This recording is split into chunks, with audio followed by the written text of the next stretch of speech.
తోనే అంతవరకే. ఇకపైన ఇంకో ఆడపిల్లలు వస్తే మీరే రానివ్వదు కదా. ఫస్ట్ ఆఫ్ ఆల్ పెళ్లి అనే మాటే ఉండదు.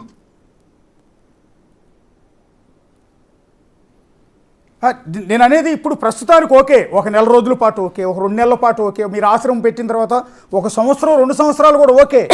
కానీ 2 సంవత్సరాల తర్వాత అమ్మాయి వయసు ఏం అయిపోలా, అంత 23 ఏళ్ళు, పట్టుమని చిన్న 23 ఏళ్ళు. అవును, ఇంకో 2-3 ఏళ్ల తర్వాత ఆ పిల్లకి నేను ఆడపిల్లనన్న సంగతి నాకు కూడా 27 ఇయర్స్. నేనేం పెద్ద 40, 50, 60, 70 లేదు, జస్ట్ 27. కాదమ్మా, నేను అనేది ఏంటంటే ఒక 4 రోజుల తర్వాత ఆ పాప రియలైజ్ అవ్వచ్చు కదా. రియలైజెన్స్ మీన్స్ నేను ఏంటంటే నేను ఒక ఆడపిల్లని, నాకు కూడా ఒక ఫిజికల్ నీడ్ కావాలి, నేను కూడా పిల్లల్ని కనాలి అని అనిపించవచ్చు కదా. ఆల్రెడీ చెప్పింది కదా, అలాంటి ఫీలింగ్స్ ఏమి ఉండయి, వాటిని కూడా నేను కట్టుదిట్టంగా చేస్తాను. చంపుకుని ఆమెతో హ్యాపీగా ఉండాలని సిద్ధపడ్డాకే మేము పెళ్లి చేసుకున్నాం. నా మనసు ఎప్పటికీ మారదు, నేను ఎప్పుడూ ఆమెతోనే ఉంటాను. మరి దీన్ని మీరు లీగలైజ్ చేసే ప్రయత్నం ఏమైనా చేస్తారమ్మా? నేను అనేది ఏంటంటే ఇప్పుడు మీరు ప్రకృతి విరుద్ధంగా మీరిద్దరు పెళ్లి చేసుకున్నాం అంటున్నారు. సరే ఓకే, అమ్మాయి మేజర్ కాబట్టి అమ్మాయి ఇష్టం. మా వర్షన్లో మేము హ్యాపీగా ఉన్నాం, హ్యాపీ అంతా కరెక్టే ఉంది. నేను నేను చెప్తున్నా కదా, నువ్వు ఇంటర్వ్యూ అయిపోయిన తర్వాత వచ్చేసాయి, నువ్వు నాకు కాల్ చేయి, నువ్వు ఎక్కడ ఉండాలి ఏందనేది నేను చెప్తాను. అంటే మీ మీద పోలీసు కిడ్నాప్ కేసు పెట్టే అవకాశం ఉంటుంది కదమ్మా, ఇంకొక ఆడబిడ్డను మీరు ఎత్తుకుపోయారని. ఎందుకంటే లీగల్ కాదు కదా, ఇది లీగల్ కాదు కదా.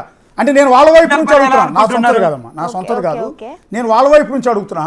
అంటే కిడ్నాప్ చేయాలి అంటే కిడ్నాప్ చేసినా కానీ ఒకేలే మీడియాకి ఇంత బహిరంగంగా వచ్చి చెప్పుకోం కదా. నన్నేం కిడ్నాప్ చేయదని నేను చెప్తున్నా కదా, నన్నే కిడ్నాప్ చేశానని పెట్టారు కదా. మీ ఇద్దరి కలయిక చట్టబద్ధం కాదు అంటే ఇష్టపడ్డాం కదా, మా మనసులు కలిసాయి కదా. ఇంకా వేరే అబ్బాయిని చేసుకోను, వేరే అతన్ని చూడను, నాకు ఈమె కావాలి అంటే ఏం చేస్తారు? ఈమె లేకపోతే నేను చచ్చిపోతాను అంటే ఒక ప్రాణం తీసేస్తారా చట్టం? అంటే అఘోరి అమ్మా, నేను అనే మాట్లాడతాం మీకు బాగా అర్థమై ఉంటుంది, ఎందుకంటే మీకు అన్నీ బాగా తెలుసు, నాకన్నా బాగా తెలుసు. మిమ్మల్ని సూటిగా అడుగుతున్నాను. నేను కూడా 23 ఏళ్ళ వయసు ఉన్నప్పుడు పెళ్ళే చేసుకోవద్దు అనుకున్నా. పెళ్ళొద్దు, ఆ జన్మ బ్రహ్మచారిగా ఉండిపోదాం, హ్యాపీ ఉంటుంది, సంతోషం ఉంటుందని అనుకున్నా. కానీ 28వ ఏళ్ళు వచ్చేటప్పటికి పెళ్లి చేసుకుని ఈరోజు నాకు 2 పిల్లలు, నా అంత కొడుకున్నాడు అప్పుడే. అంటే బాహుబంధాల నుంచి నేను తప్పించుకోలేకపోయాను. నేను ఇక్కడ ఆ అమ్మాయికి నా దగ్గరికి వచ్చిన తర్వాత కామాన్ని మొత్తము ఆపేస్తాను, అమ్మాయికి కామం కూడా రాదు, ఓకేనా? అది నాకు తెలుసు ఎలా చేయాలో, అది మాకు సాధ్యమే కాబట్టి ఆ కామం అనేది రాకుండా నేను చూసుకుంటాను, ఓకేనా? అదే మీకు అందరికి ఇబ్బంది అయితే దాన్ని నేను ఆపడానికి కూడా సిద్ధంగా ఉన్నాను. ఆల్రెడీ ఎంతో మంది ఉన్నారు కదా. కానీ మీకు కొన్ని ఫిజికల్ నీడ్స్ ఉన్నట్టు ఉన్నాయి కదా. నాకేం ఉండదు. అంటే ఒక వీడియో చూశాను అమ్మ, మీరు నొచ్చుకోనంటే మిమ్మల్ని సూటిగా చాలా మందికి వస్తున్న డౌట్ మిమ్మల్ని అడుగుతున్నాను ఇక్కడ. ఒక వీడియో చూశాను, ఎందుకు నాకు ఇబ్బంది అనిపించింది, చాలా ఇబ్బంది అనిపించింది.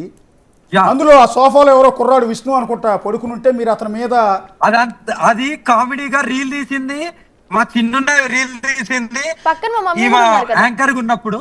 ఓకే, అది వాళ్ళ ఛానల్లో పోస్ట్ చేయడానికి తీసింది. అక్కడ ఏం జరిగిందంటే నేను ఆయన తలకాయని పట్టుకున్నా, ఆయన ఇలా తిరిగిన తర్వాత ఆ వీడియోలో వచ్చింది, దాన్నే కట్ చేసుకొని పెట్టారు. వెనక వీడియో ఎందుకు పెట్టలేదు? ఆ కామెడీ చేసిన వీడియో ఎందుకు పెట్టలేదు? ఓన్లీ మీద పడే వీడియోని ఎందుకు పెట్టిండు? ప్లస్ మా మమ్మీ మా డాడీ బెడ్ పైనే ఉన్నారు. ఓకే, పక్కనే ఉన్నారు. మీరే మమ్మీ కనిపిస్తున్నారు కదా. ఇప్పుడు ఆ వీడియో మీరే తీశారా? నేనే రీల్ లాగా తీశారా? ఓకే, అంటే బేసిక్ గా ముందుది వెనకది వేయట్లేదు, మధ్యలో బిట్టే వేస్తున్నారు, ఎందుకు అలా? అఘోరి అమ్మ, ఆ వీడియో చూసిన తర్వాత చాలా మందిలో మీరంటే కొద్దిగా వ్యతిరేక భావన పెరిగింది, ఇన్క్లూడింగ్ మీ. ఎందుకంటే ఆ వీడియో చూడగానే ఏంటంటే కొంచెం వికృతంగా అనిపించింది, అంటే అసహజంగా వికృతంగా. నేను ఒకటే చెప్తున్నా, ఓకేనా? ప్రజలు ఏమనుకున్నా పర్లేదు, సొసైటీ ఏమనుకున్నా పర్లేదు, ద లైఫ్ లీడ్ చేసేది మేమిద్దరం. మేము ఎలా ఉంటాము అనేది మాకు తెలుసు, ఓకేనా? ఒకవేళ ఇదే వర్షిని వచ్చి లేదు ఇలా అని చెప్తే అప్పుడు మీరు ఖండించండి, ఆ అవకాశం మీకు ఇస్తాను, కానీ అంత దూరం కూడా రాదు, ఓకేనా? 5 years అయినా 10 years అయినా కానీ నా మీతో ఉంటాను, నా డెసిషన్ ఎలానూ మారదు. అంటే ఇప్పుడు ఆ తల్లి కన్నీళ్లు చూసిన తర్వాత, అంటే వర్షిని తల్లి పడిన బాధ కన్నీళ్లు చూసిన తర్వాత మీ మనసు కరగలేదా? నేను ఇప్పుడు చెప్తున్నా కదా, ఆ తల్లి ఇప్పుడు బాధపడుతుంది. 14 ఇయర్స్ ఏజ్ ఉన్నప్పటి నుండి ఈ సెకండ్ దాకా ఈ తల్లి బాధపడ్డది మీకు కనిపించట్లేదా? నేను అడుగుతున్నా. అదే నేను కూడా అడుగుతుంది. ఇప్పుడు మా నాన్న ఏడుస్తున్నా, మా అమ్మ ఏడుస్తున్నా, మీకు అర్థమవుతుంది. మైనర్ నుంచి మేజర్ కూడా కాదు, నేను మైనర్ నుంచి మేజర్ అయ్యేంత వరకు నేను భరించిన బాధ మీకెందుకు అర్థం కావట్లేదు? విష్ణు వల్ల ఎన్ని దెబ్బలు తిన్నాను, అసలు ఆయన వల్ల ఎంత సఫర్ అయ్యాను అని మీరెందుకు అర్థం చేసుకోవట్లేదు? మా అమ్మ నాన్నే చూస్తున్నారు. ఆడపిల్లలు కానీ ఒకే కని పెంచిన పేరెంట్స్ కాబట్టి వాళ్ళని మెయిన్గా చూస్తున్నారు. మరి నా బాధ కూడా అర్థం చేసుకోవాలి కదా. చిన్నప్పటి నుంచి నేను కష్టపడుతూనే వచ్చాను, కష్టపడుతూ సంపాదించాను. నేను కష్టపడిన సొమ్ము మా నాన్న వాళ్ళు తిన్నారు. వాళ్ళకి నేను పెట్టాలి, నేను పెట్టను అని చెప్పి అనట్లేదు. నేను సంపాదిస్తే కానీ తినని పరిస్థితుల్లో ఉన్నారు వాళ్ళప్పుడు. నేను అన్నయ్య కూడా పనిచేసేవాడు కాదు. అంటే అమ్మా నేనేమంటానంటే రేపొద్దున మీకు సమాజం నుంచి యాక్సెప్టెన్సీ రాకపోవచ్చు. మీ అసహజ కలయిక ఏదైతే ఉందో దీన్ని సమాజం ఓకే చేయకపోవచ్చు. కాదు చట్ట ప్రకారం కాదమ్మా, చట్ట ప్రకారం మా గురించి మీకు ఎందుకు కాదమ్మా, చట్ట ప్రకారం మీకు సపోర్ట్ ఉండకపోవచ్చు. ఈ తరుణంలో ఆ అమ్మా నాన్న బాధ చూసి మీ మనసు కరిగిపోయి రేపొద్దున పిల్లలు పంపించేయచ్చాము. సపోర్ట్ అనేది తెలంగాణ ఆంధ్రలో కాదు, అక్కడ కాదు మేము ఉండేది. మేము ఎక్కడికి వెళ్తామో అక్కడనే ఉంటాం. అక్కడ అందరి సపోర్ట్ ఉంటుంది. మా ప్రణాళిక మేము చూసుకుంటాం. దీంట్లో ఎవరు ఇన్వాల్వ్ అవ్వాల్సిన అవసరం లేదు. ఎవరైనా ఇన్వాల్వ్ అయినా నేను ఊరుకునేది లేదు. అంటే రేపొద్దున కన్న తల్లి తండ్రి బాధ చూసిన తర్వాత మీ మనసు కరగొచ్చేమో, వాళ్ళ బిడ్డను మీరు పంపించేసే ప్రయత్నం చేయొచ్చు కదా. నేను వాళ్ళని కూడా చూసుకోవడానికి సిద్ధంగా ఉన్నాను. వాళ్ళకి ఏం కావాలన్నా వాళ్ళకి ఇవ్వడానికి నేను సిద్ధంగా ఉన్నాను. రేపొద్దున మీ ఆశ్రమంలోకి ఆ తల్లిదండ్రి సిద్ధంగా ఉన్నాను. మీ ఆశ్రమంలోకి ఆ తల్లిదండ్రి వస్తే చూసుకుంటారు మీరు కూడా? అప్పటిదాకా మా మమ్మీని మా డాడీని ఇప్పుడే వచ్చేయమంటున్నాను. నేను ఇప్పుడే వచ్చేయమంటున్నాను. మిమ్మల్ని చూసుకుంటాను, బంగారం లాగా వచ్చేయమని చెప్తున్నాను. అంటే ఫైనాన్షియల్ వాళ్ళు రానంటున్నారు. డబ్బులు కావాలి కదమ్మా, మీరు ఎక్కడ బతకాలన్నా డబ్బులు ఏదో ఒక జాబ్ లో జాయిన్ అవుతాను. ఏదో ఉంటారు ప్రజెంట్ వెళ్ళి మా ఇంటికాడ ఉంటారు. నేను పుట్టిన ఊర్లో ఉంటారు. నేను అంతా రెడీ చేసిన తర్వాత వీళ్ళందరూ అక్కడికి నా దగ్గరికే వస్తారు. సరే, అమ్మా నాన్న చూస్తే ఓకే అండి, మంచివాళ్ళు అమాయకుల్లో ఉన్నారు. విష్ణు అనే వ్యక్తి నుంచి ఇప్పటికీ కూడా థ్రెట్ ఉందని చెప్తోంది వర్షిని. విష్ణు నుంచి మీరు ఎట్లా కాపాడతారు? విష్ణు నుంచి మీరు ఎలా కాపాడతారు? ఇప్పటి నుండి నా ప్రణాళిక చాలా పెద్దగా ఉంటది. నేను ఊరికే ఎవరిని వదిలిపెట్టను. నేనేంటి, నా స్ట్రెంత్ ఏంటి అనేది లోకానికి మొత్తానికి తెలుసు. ఓకేనా? అంత దూరం రానియను, రాదు కూడా. అంటే విష్ణుకి ఏం చెప్తారని? విష్ణు కూడా టీవీ చూస్తూ ఉంటుంటాడు. నాకు శాపనార్థాలు పెట్టుంటాడు ఆటోమేటిక్ గా. నాకు కూడా పెట్టేవారు కదా. నన్ను శపించుంటాడు, భూస్థాపితం అయిపోవాలి, బూడిదైపోవాలని శపించుంటాడు. లేకపోతే నా మీద కూడా అతనికి అంత సీన్ లేదు. ఈ అమ్మాయిని ఇప్పటి నుండి టచ్ చేసే సీన్ అంత అవసరం లేదు. ఈ అమ్మాయి నా భార్య. ఓకేనా? ఎవ్వరు కూడా లోకంలో ఎవ్వరు టచ్ చేయలేరు.